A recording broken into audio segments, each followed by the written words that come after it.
Many ways that a Great Depression made this country what it became. This kind of fear or concern that, gee, everything's going well, but everything could fall apart. It has been difficult for subsequent generations to really imagine just how awful and how deep and how long it was.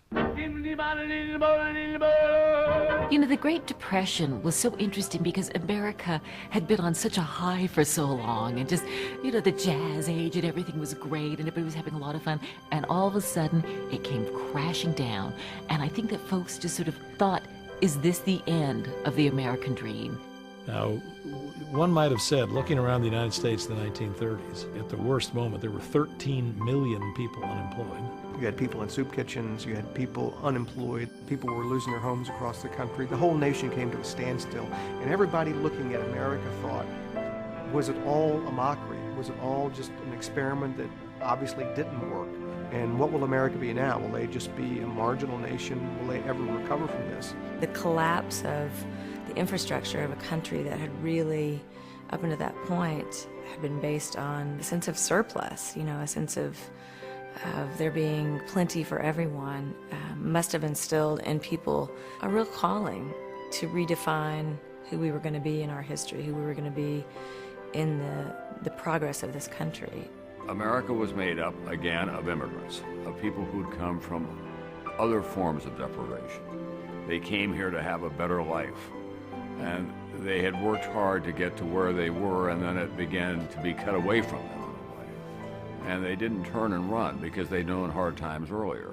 I can assure you that it is safer for you to keep your money in a reopened bank than to keep it under the mattress.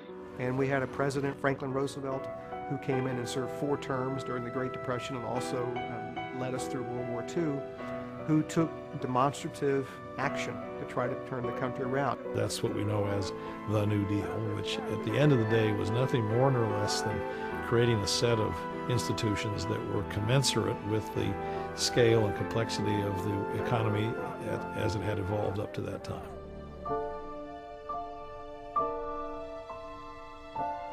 What the Great Depression revealed, and certainly what I think Franklin Roosevelt thought it revealed, were these deep structural deficits in American society and the economy that had been allowed to go unattended to for about 100 years, since the Industrial Revolution first shows up or arrives and impacts America in the very early 19th century. Families across America learned the real meaning of deprivation and sacrifice and community effort. The American people showed great resiliency and great determination, and they drew an optimism out of the most pessimistic circumstances you could possibly have. And whether it was still that pioneer spirit that resided in many of the people, that hope for the future, that it's bad now, but if I keep working and keep plugging away, it's going to get better. I absolutely think that the spirit that got us through the Depression came from that same pioneer spirit. It was the idea that, look, something's going to knock you down, but you can't stay down. You got to get back up and plow on. You can't sit around feeling sorry for yourself. You certainly can't look back and reminisce about the good old times. You just got to keep on going forward and reinvent things.